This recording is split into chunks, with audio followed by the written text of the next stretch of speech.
Chapter 32, Baccarat and Cashmere. The clinking of Baccarat crystal echoed down the long corridor of the Montgril estate, barely masking the rising pitch of Teresa's voice. The house, 3 stories of manicured marble and cold elegance, had witnessed many arguments, but this one felt like the last.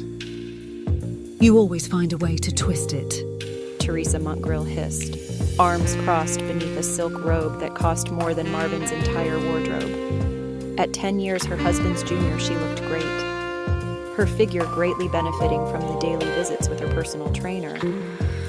We were talking about the guest list for the Marché Foundation Gala, and somehow you managed to make it about that absurd hedge fund retreat in Aspen.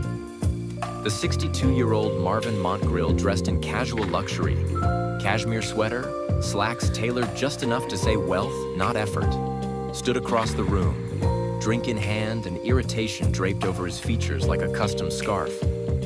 Teresa, I'm simply saying that you don't need to be at everything. The foundation doesn't rise or fall based on your presence. Oh, thank you, Marvin. That clears everything right up. She turned toward the massive floor-to-ceiling windows, the lights of Fairfax glimmering like expensive promises just beyond the estate's gates. Do you hear yourself? The gall, the entitlement? He scoffed. Don't be dramatic. It's not entitlement. It's just perspective. Something you seem to lack when you're not at the center of a ballroom. No, Marvin. What I lack is patience. She turned sharply, fire in her eyes. I'm tired of playing second fiddle to every whim that wanders through your over-eager mind. 1 week it's real estate in Montecito, the next it's funding avant-garde opera, then it's electric yachts. And God forbid I mention your latest obsession with Senate politics.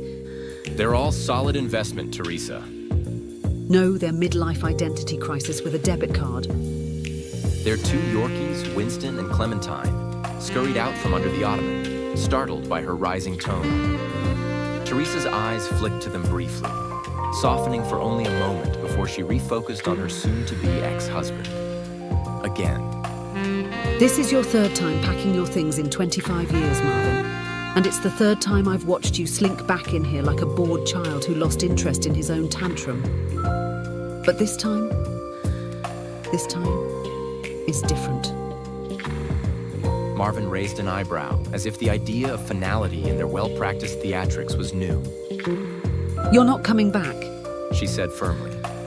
You're going to take your sweaters and your mother's old silver and your stupid limited edition golf putters and you're going to leave. And you're not coming back this time, Marvin. Not with flowers, not with apologies, and definitely not with your usual 2 weeks of soul-searching at that overpriced men's wellness retreat. He opened his mouth to speak, but she cut him off with the precision of a surgeon. I let you back in because I thought maybe money wasn't the only thing you brought to the table.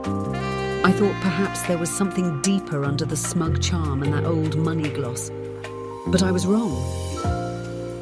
She crossed to the bar cart and poured herself a drink, neat, no ice. Just the way she liked it when she was done pretending. You're hollow, Marvin.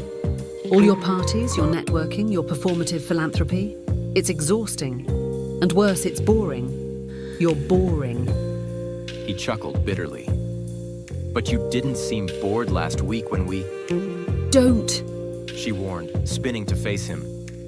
Don't bring up the bedroom like it's some ace in the hole. 30 seconds, Marvin, 30. And then a puffed-up sigh like you just solved world hunger. His mouth opened, closed.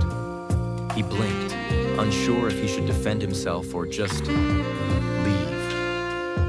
I'd rather be alone with these dogs and a bottle of Malbec than host another dinner party where I pretend we're a power couple. She said, voice suddenly calmer.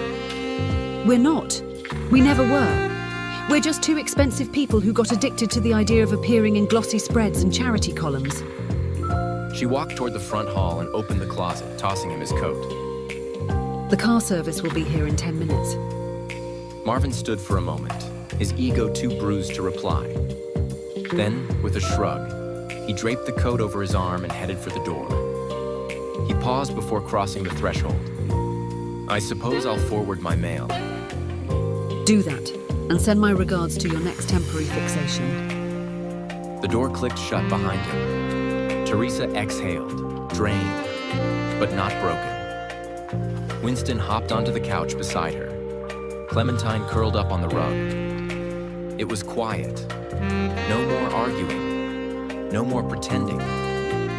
Just her, the dogs, and a long overdue freedom that tasted like aged whiskey and hard truth. She sipped her drink and stared out at the glittering city beyond the glass. For the first time in a long time, she smiled.